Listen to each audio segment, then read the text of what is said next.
Action. South Carolina Senator Lindsey Graham. Senator, good to see you. Let me begin tonight with this. And I did, by the way, love your comments that they'll have blood on their hands. What's happening in the hearing today? We just had Josh Hawley on about. Okay, Joe Biden said he's going to respond. There's been nearly 200 attacks against American service members in Iraq and Syria. This day was inevitable because Joe didn't lift a finger. With over 175 attacks, he didn't do a thing except take out an empty warehouse. So he's emboldened Iran the way I see it. What's your take? Well, number one, you're dead right. Why didn't this happen on Trump's watch? Iran was afraid of Trump. He killed the head of their Revolutionary Guard, Soleimani. Biden has yet to hit Iran directly. The Iranians could care less how many Houthis you kill.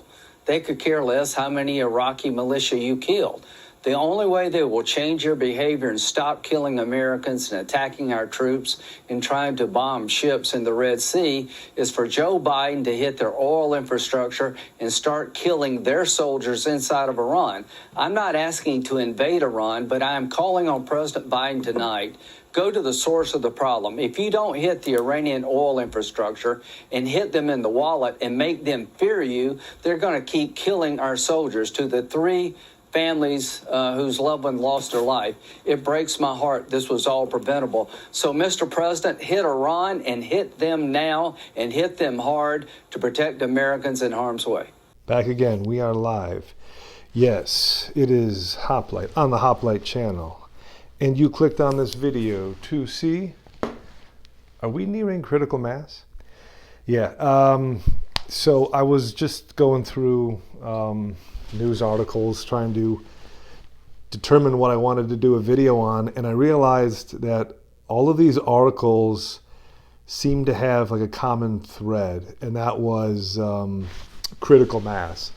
Like, I'm reading the news, as I'm sure many of you are, and I just couldn't help but read everything and come to the conclusion that there feels like a sea change happening in the world. And I know everyone probably says that in their own particular frame of mind, in their own particular time, but I can't look at the news today and think any differently than this. All feels like the world is coming to a major collision course, and there's a collision course happening on so many different fronts. It's tough to keep it straight. But I wanted to do this episode based on just my opinion on the matter, and I feel like the world is now approaching critical mass, and that term, being used like to describe like nuclear fission. Like, once you have a critical mass event, fission occurs and you have a reaction, and it's usually kinetic. It's usually a nuclear reaction, like a bomb. I feel like the world is nearing this critical mass. The United States, in particular, is the catalyst of it. But obviously the NATO countries, EU, everything I've discussed on this channel with the war in Ukraine, and all of the things that have transpired in the meantime with the United States, the Israeli Gaza conflict, if you want to call it that, China, Iran. I just get this feeling in my bones, that the world is falling apart, and it's like everybody is in the same boat. We're on this planet and the boat's sinking, and we're all pulling at each other to be the first off of the sinking boat to the lifeboats. And that's why I chose the thumbnail, right? It's like we're, in this digital age, and we, photograph and film everything, and we're filming the shipwreck that we were previously on, and now we're adrift at sea. And the critical mass event is the sinking of that ship, which is the known world. I'm not describing it, very well, but that's just what I feel like is going on. So let me explain why, and we'll go through some articles here as to what I'm talking about as far as world events and this, critical mass building up. So I got to go back to point number one on this bullet point list, the EU migrant crisis, and that started in 2015, and you could say it's still going on the present day. I remember in, New Year's Eve, 2015, 2016, in Cologne, Germany, for some reason, Angela Merkel decided to throw open the gates of Germany and roll out the welcome mat for practically everybody and anybody who could get there. And it just so happened that the majority of people coming to Germany during this time were military-aged men from the Middle East and Sub-Saharan Africa. And in their countries, there isn't, 24-hour grocery stores. There isn't Wi-Fi. There aren't lovely young ladies walking around without headscarves on. And these boys made a complete mess of Cologne. There were reports of mass sexual assaults, mass physical assaults. Just like the worst element of these countries in the third world have been brought into Germany. And it's basically continued since 2015. And it seems like the European nations now have just had enough of it. And you have protests happening in places like Germany. You have the AfD party in Germany that's rising in popularity. They are on a rocket ship. And it seems like the parties that have brought in the migrants in Germany are trying to possibly form a coalition against the AfD, which is the actual German People's Party, the people of Germany who are saying no more to this migrant crisis, and they might outlaw this party, which seems very democratic, right? So if we can't convince these people to do what we want, we'll just outlaw their political party. Sound familiar? So yeah, that I believe was the first catalyst for these major world events. The Western European nations are being besieged from all angles with migration. And I think in London now, the capital of England, right? Like one of the crown jewels of I guess so the European continent,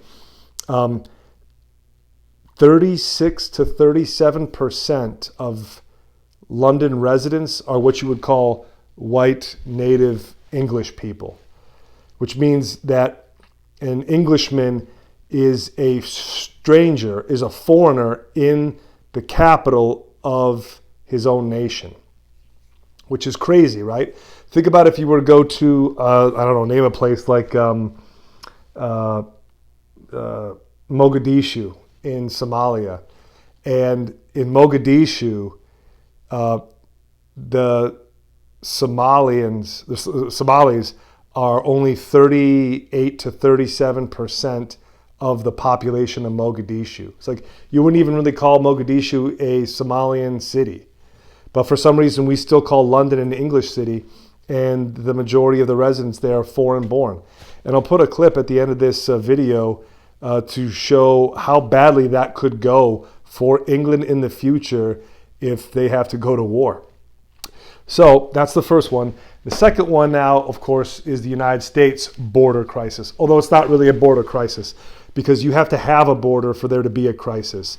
The United States border is more or less a line drawn on a map, and that's how you know where it is. But as far as people are concerned, there is no real fixed border.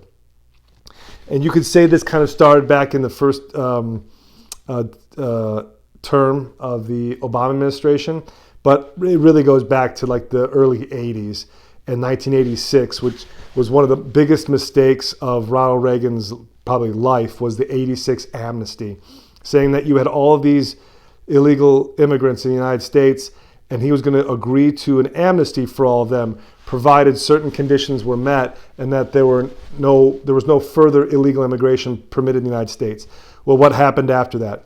California went from a red state to a blue state because of all the people who were given an amnesty now became citizens and they vote for big government handouts, which is why they were allowed to come in.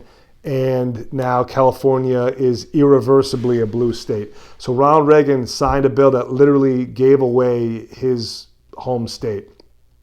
And it opened the door to future illegal immigration, because once you permit something once, there's no reason for people to think later that you will not permit it again. And we've seen nothing but just wave and wave after wave of illegal immigrants in the United States.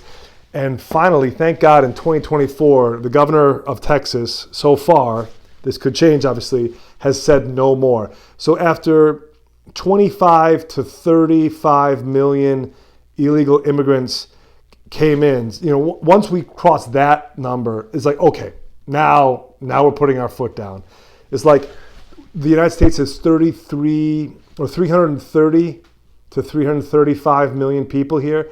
You could say conservatively 35 million of those people are here illegally. And that's an insane number, to think that almost 10% of your population is here against our immigration laws. And we're just, putting up with it. But the reason it's having now such an effect is because states like Texas are shipping these illegal immigrants to places like Chicago, New York City, and cities in the Northeast, who have said, no, illegal immigration is not an issue. We're a sanctuary city, we're a sanctuary state, and you should be too.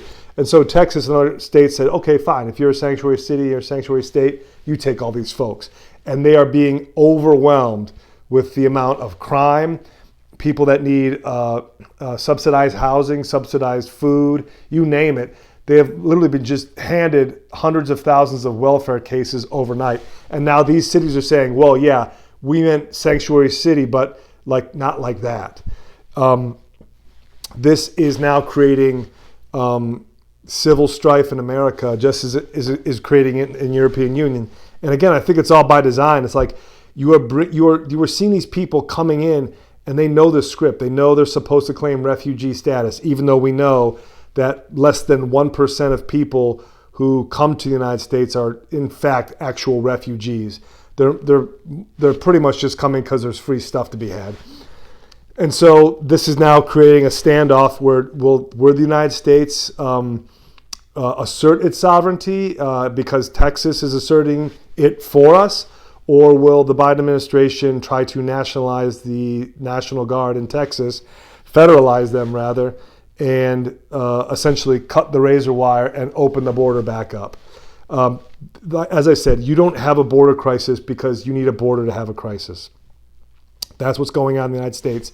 And I did a video way back, and I'll link it. Is in 2020, it was still the Trump administration, but I was saying that the United States isn't a nation anymore. A nation is one distinct people with one distinct culture, one distinct language, one distinct race, etc. Like Japan is a nation, because Japan is over 98% Japanese.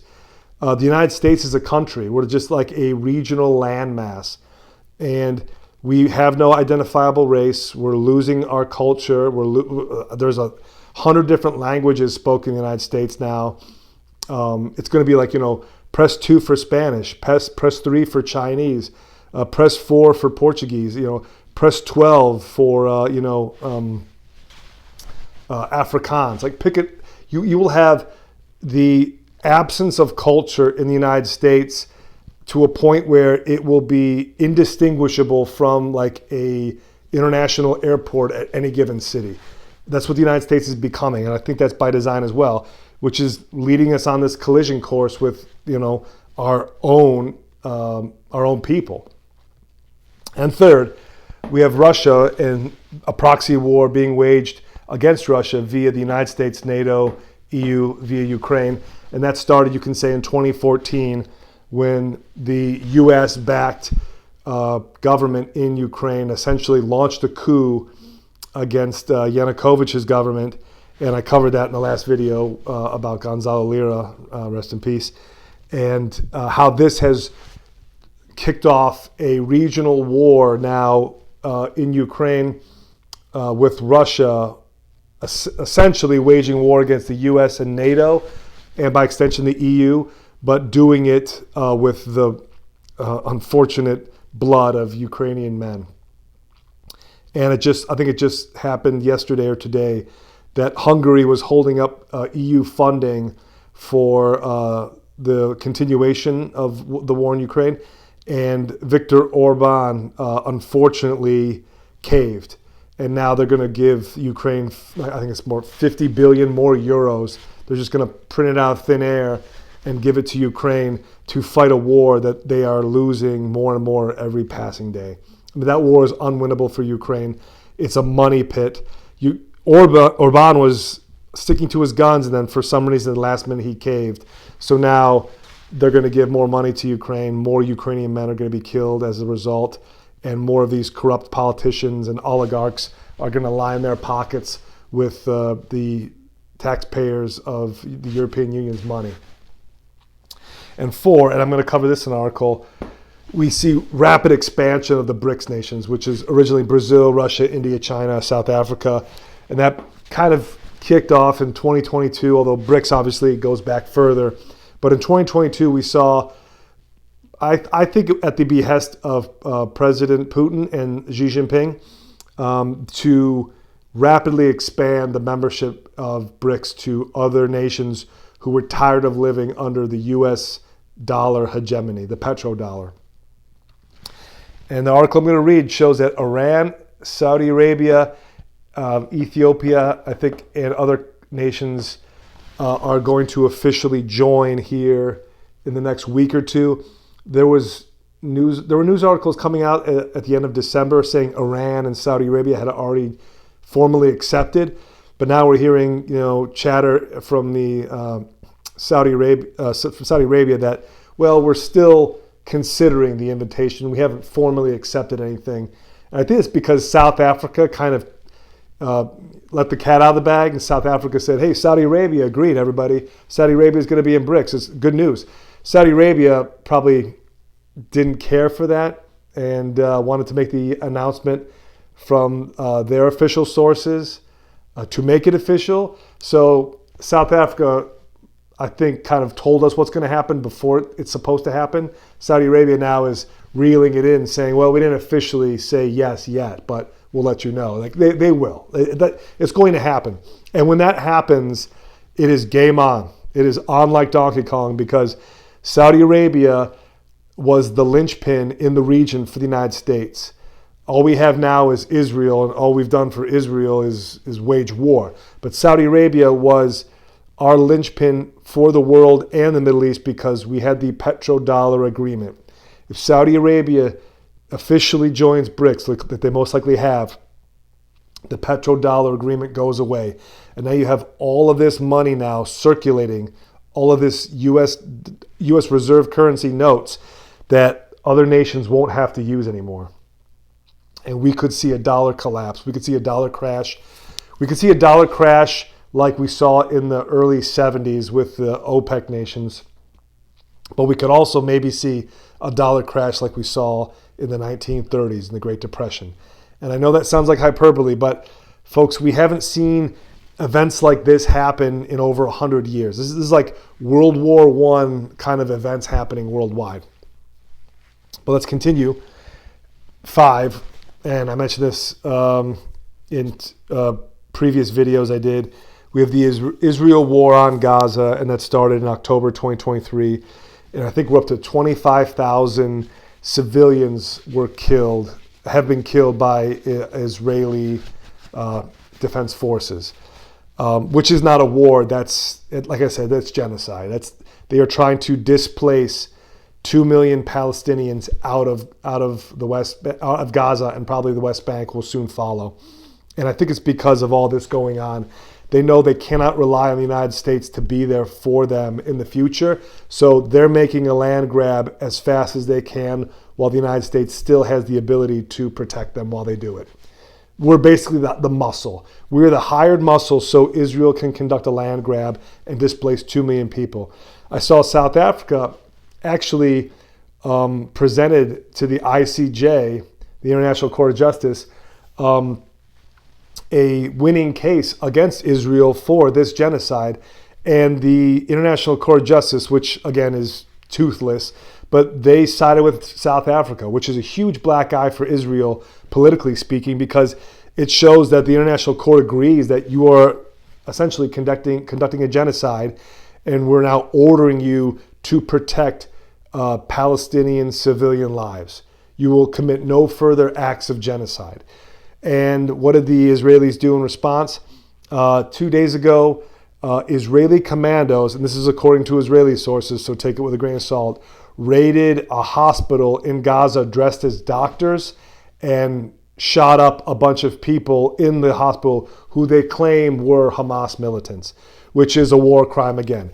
To dress up in civilian clothes like doctors, like caregivers, sneak into a hospital that is rendering like life-saving aid to people and shoot the place up. You kill 3 or 4 guys that you claim are terrorists, and then you leave. That in and of itself is an act of terrorism, right? And that's textbook terrorism. You're supposed to be wearing identifiable uniforms that, you know, demonstrate that you are a soldier of a particular army, and then you wage combat against someone who is also wearing a combat uniform or is a terrorist. But you adopted tactics of terrorists to go after terrorists, and this is somehow excusable. It's another war crime among the laundry list of war crimes that Israel has committed since October 8th. And like I said, we're up to 25,000 civilians dead.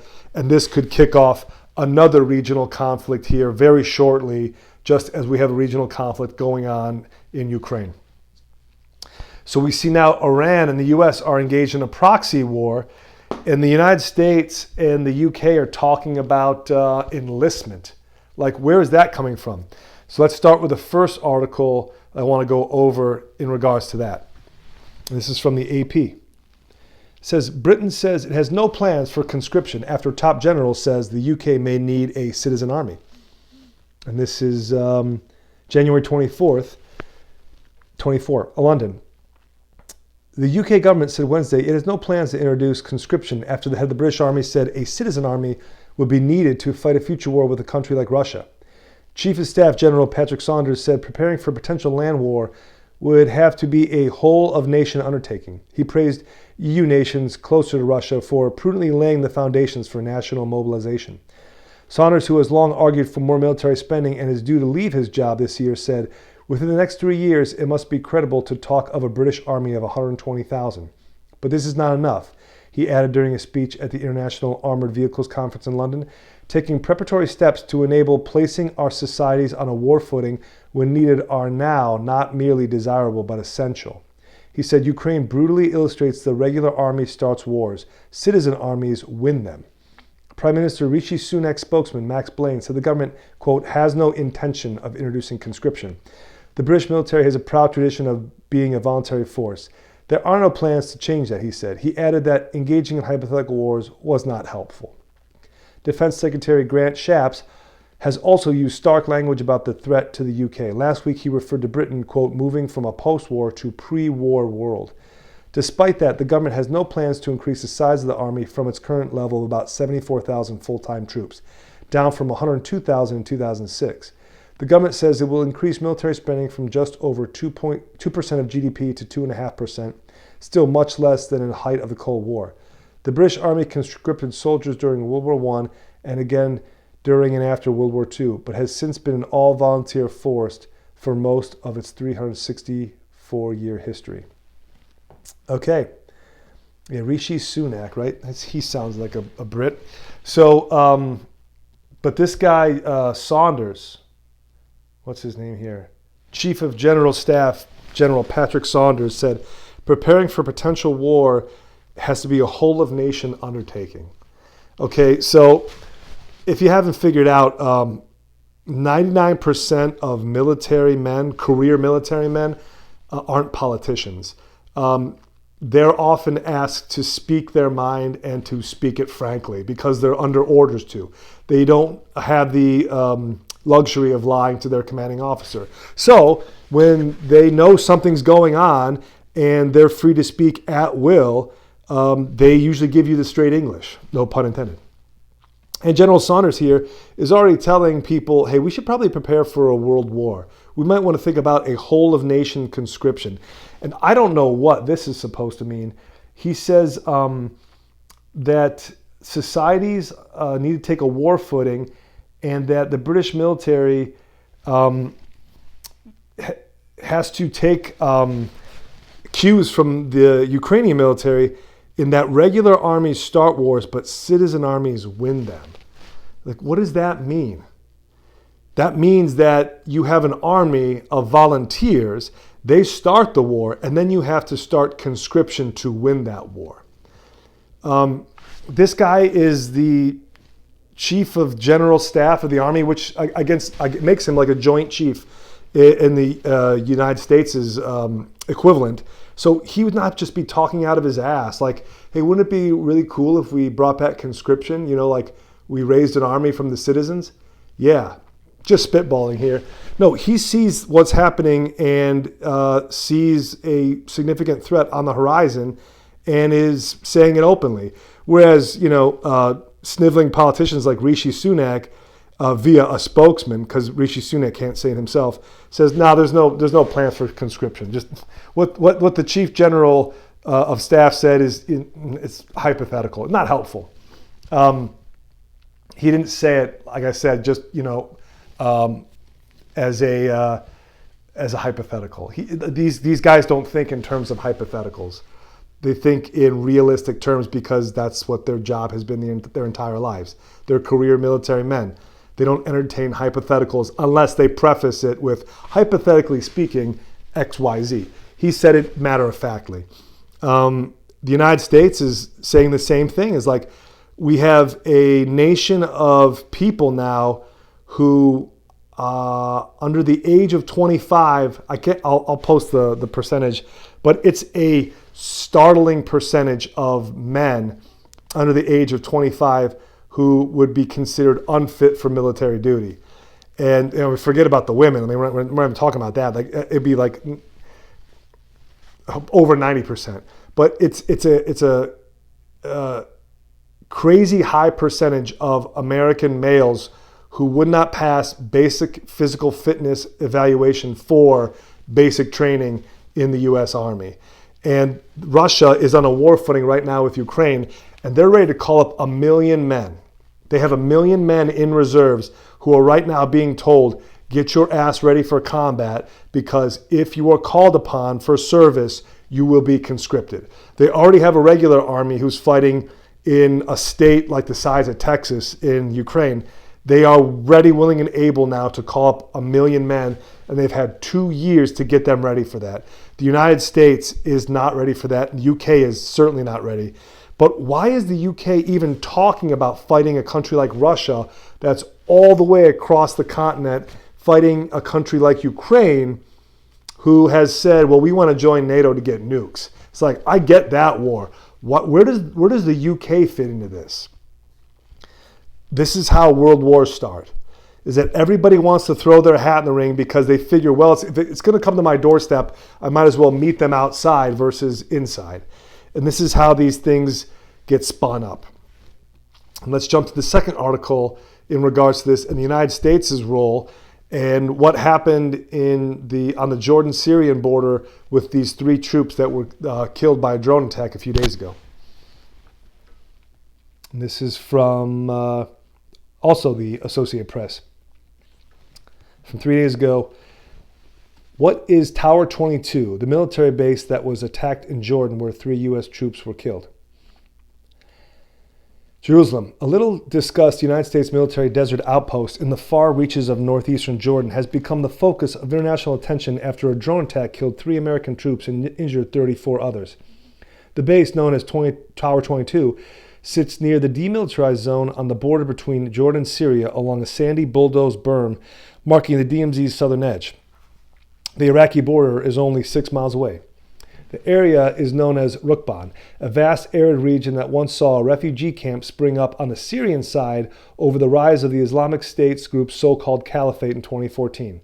At its height, over 100,000 people lived there, blocked by Jordan from coming across into the kingdom at the time over concerns about infiltration by the extremist group. Those concerns grew out of a 2016 car bomb attack there that killed 7 Jordanian border guards. The camp has dwindled in the time since to some 7,500 people because of a lack of supplies reaching there, according to UN estimates.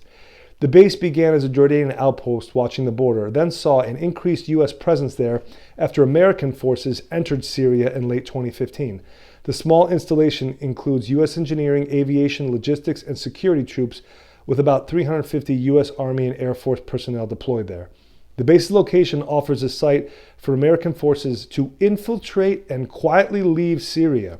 A small American garrison at Al-Tanf in Syria is just about 12 miles north of Tower 22.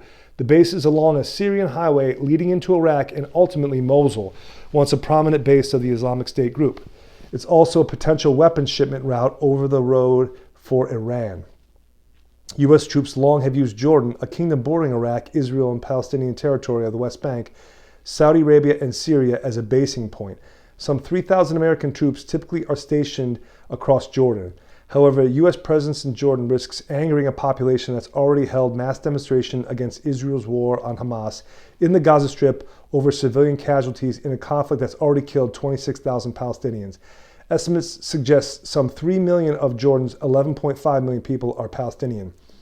Widespread unrest could threaten the rule of King Abdullah II, a key American ally. Jordan initially denied the Tower 22 base existed within its border after the attack Sunday. Okay, doesn't that sound familiar? If you're old enough to remember, this was, 12 years ago now, the Benghazi incident, right? They had a similar incident in Benghazi in 2009, I believe, or no, it was 2012, obviously. I remember when it happened, and it was during a campaign year for President Barack Obama's second term. And it was like the U.S. media did everything they could to cover this incident up.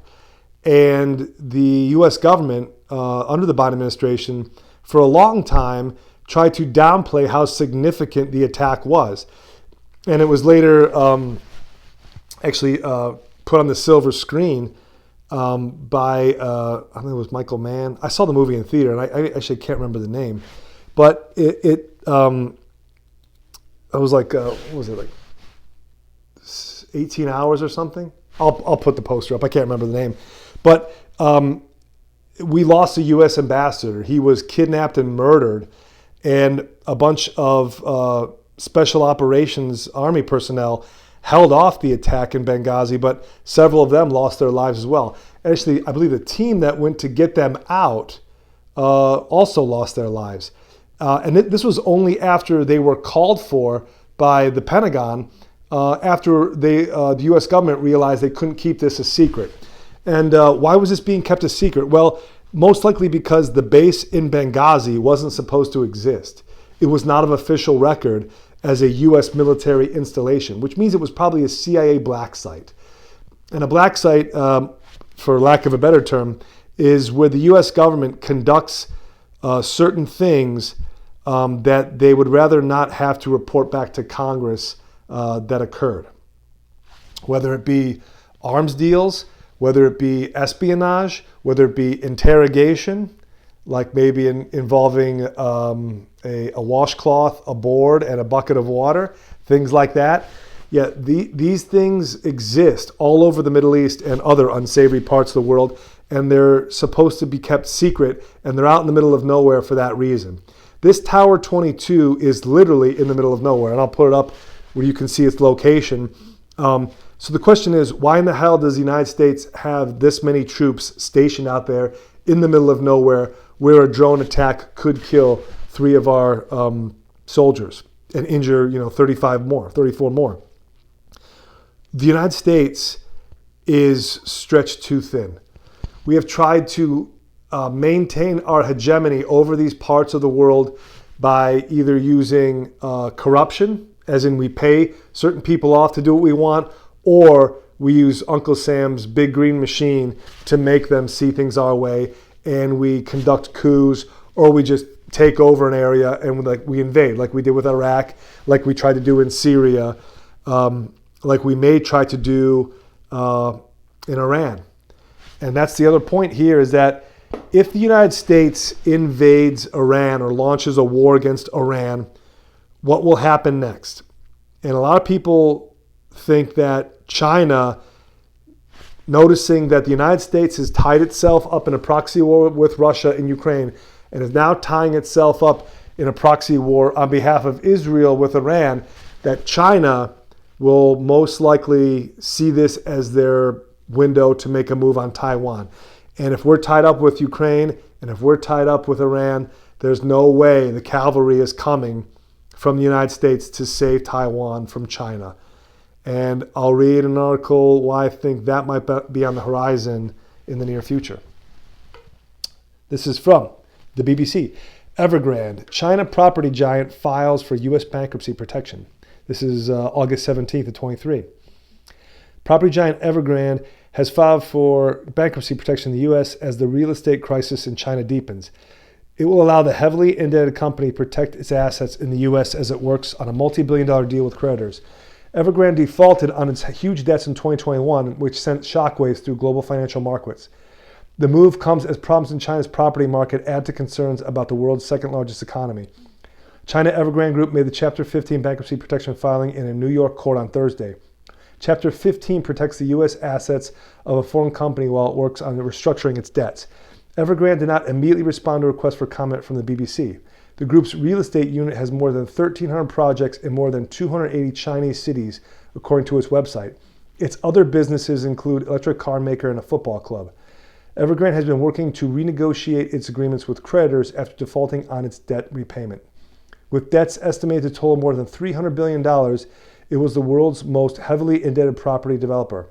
Its shares have been suspended from trading since last year.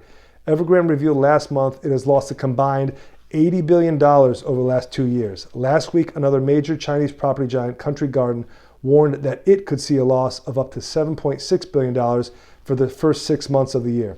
Some of the biggest companies in China's real estate market are struggling to find the money to complete developments. The key to this issue is to complete unfinished projects because this will at least keep some of the finance flowing, said Stephen Cochran of economics research firm Moody. He added that many homes are pre-sold, but if construction stops, buyers no longer make mortgage payments, which puts more strain on developers' finances. Earlier this month, Beijing said Chinese economy had slipped into deflation as consumer prices declined in July for the first time in more than 2 years. Weak growth means China is not facing the rising prices that have riled many other countries and prompted central bankers elsewhere to sharply increase borrowing costs. The country's imports and exports also fell sharply last month as weaker global demand threatened the recovery prospects of the world's second-largest economy. Official figures showed exports fell by 14.5% in July compared with a year earlier, while imports dropped 12.4%. Earlier this week, China's central bank unexpectedly cut key interest rates for the second time in 3 months in a bid to boost the economy. Okay, so that's from August of last year. What just happened about 2 days ago, like all this other news? A Hong Kong court ordered Evergrande to liquidate all of its assets, meaning there's no more debt restructuring, there are no bailouts, this is the end of the road, there is no do-over, you have to liquidate. People don't realize that a country like Evergrande for China would kind of be like Lehman Brothers or Bear Stearns for the United States. And you're going to read articles that say, oh, no, Lehman Brothers, that was $600 billion. That was much more significant that caused the Great Recession. This is only $300 billion. But you're talking about a country like China that didn't go through something like the United States went through with Lehman Brothers and Bear Stearns, where we just decided to create the TARP, the Troubled Asset Relief Program, and just print more US dollars. Because, again, at that time, the United States still had the petrodollar agreement with Saudi Arabia, which means we could keep printing this money because the world still had to trade with our money if it wanted to get Saudi crude. China doesn't have that luxury, right? China, all they have is BRICS. They had to join this alliance now because they are facing these bankruptcies. And Evergrande is a company that is of a size, it will have massive implications for the Chinese economy, which means if they're on shaky ground, economically speaking, they want to get on a level playing field with the rest of the world powers. They control a lot as far as shipping and supply chains are concerned with the United States. But they also want the territory of Taiwan back under Chinese control, because Taiwan is an extremely productive small little island, and a lot of the chips that the United States relies on, like microchips, are made in Taiwan. If the Chinese government can invade Taiwan and reassert Chinese domain over Taiwan and its production, it will then have the United States by the short hairs as it applies to those chips and the other electronics that Taiwan produces for the United States that are very reliable and very efficient and very cost effective. That could also kick off another regional conflict. Again, though, the United States would be stretched so thin, they would be fighting this fire over here in Ukraine and then fighting this fire over here in the Middle East with Israel and Iran, and then trying to fight this fire over here now with China and Taiwan. Can't do it. That's 3 major collision courses right now in the world. And then you've got, meanwhile, all of this going on internally with the EU and the US, because you've let in millions upon millions of people who are from the third world and are just there for the handouts. They're not going to be conscripted. They're not going to volunteer. They're not going to fight for your country because they don't share anything in common with you or your people. They're there for the goodies. If the goodies go away and it's time for war, they are going to jump on a plane or run for the border to get back to their home country where it's safer for them, because there they might not be conscripted, and there at least they are familiar with the people, the language, the culture, the race, etc. They will go back to their country of origin and you will be left holding the bag.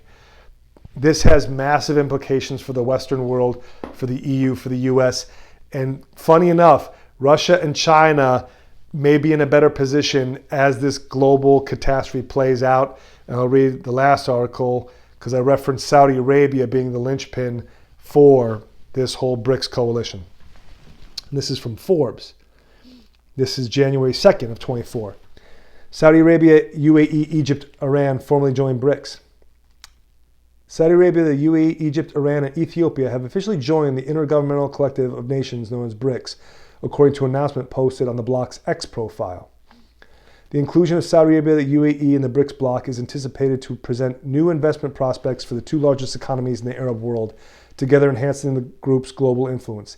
As of January 1st, Saudi Arabia, along with UAE, Egypt, Iran, Ethiopia, officially became members of the BRICS, doubling the bloc's membership to 10 countries. The original members being Brazil, Russia, India, China, South Africa. Saudi Arabia's Minister of Foreign Affairs, Faisal bin Farhan, said in August that the BRICS was a beneficial and important channel for building stronger economic ties and encouraging more widespread economic cooperation. The decision of the UAE to join BRICS was described as a complex decision by the Stimson Center. This move is anticipated to enhance economic relations with China and India, the 2 largest trading partners of the Emirates.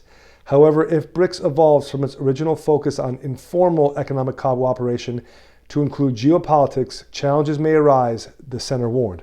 The diverse nature of member countries, which are not all traditional allies, could lead to opposition from the West, the U.S. organization stated. Some 30 countries worldwide aspire to join the growing bloc of emerging economies, reported Russian news agency TASS, citing Russia's Minister of Foreign Affairs, Sergei Lavrov. What to watch for? The 5 latest BRICS members are scheduled to participate in a Sherpa meeting set to take place in Moscow on January 30th of 2024. Prior to the commencement of the new year, the 5 invited nations had indirectly signaled their acceptance of the proposed BRICS membership. Their participation in a previous meeting held by the bloc in early December in Durban, South Africa, was construed as a clear indication they have accepted the invitation, as quoted by Anil Suklal, Pretoria's ambassador to the collective in Bloomberg. Argentina was the sole nation to refuse the membership proposal after the new Argentinian president Javier Milei, who assumed office in December 23, withdrew the former president's offer to join BRICS, the report added. In 2023, the BRICS member states contributed 32% of the world's gross domestic product, outperforming the block of G7 countries that added 30% to the world's economy during the year, according to Statista. Yeah, that last sentence is powerful. 32%. And I want to say now, if this becomes official, which I think it will in the next week or two, Saudi Arabia, the UAE, Egypt, Iran formally joined BRICS. With those countries added and making it 10 official now, there'll be more, I'm sure, in the future.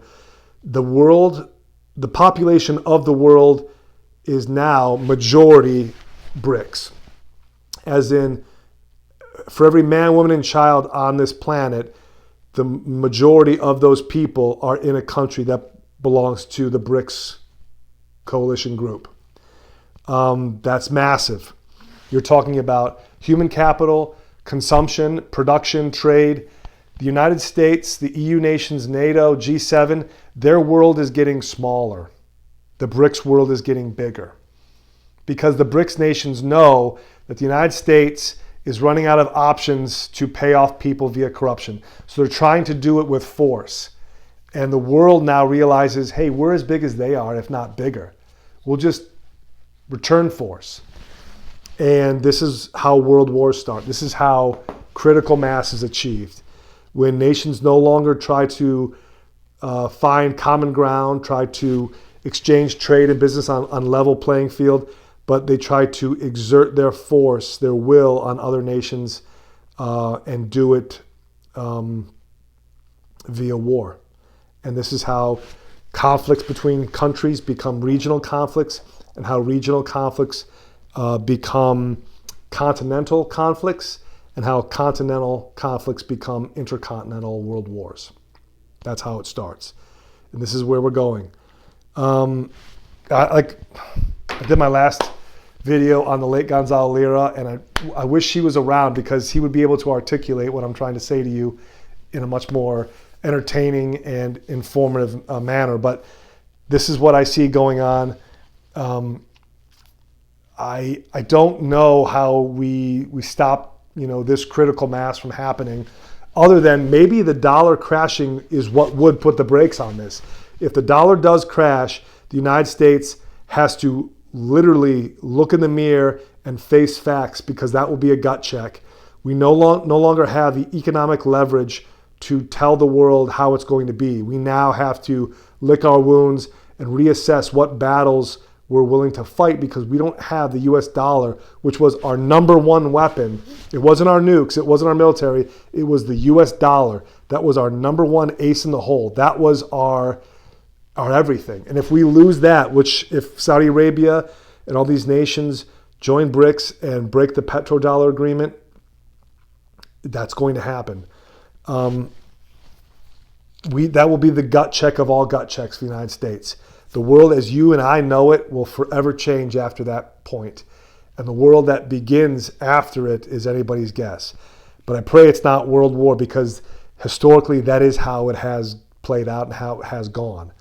The drumbeat of history is revolution, war, peace, prosperity, decadence, decay, back to revolution. And that's been the cycle of mankind since we started walking on two legs and developed languages, developed tribes, developed countries, and so it went.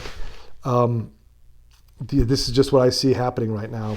All of this stuff is undeniable, and I just hope that cooler heads will prevail and we do not repeat the mistakes that led us into World War I, World War II, and the Napoleonic Wars. I mean, you can name several conflicts prior to the Napoleonic Wars that could almost be considered world wars, but they almost all begin like this. Like it's that little hairline crack in the vase that you see, and then it splinters out, and then those splinters splinter further, and then you have a spider web, and then the whole thing shatters. And this is similar to that analogy. You have little cracks forming in the vase. The vase is what, like the continuity, the understanding among nations that has held together a tenuous piece, and the cracks are starting to form.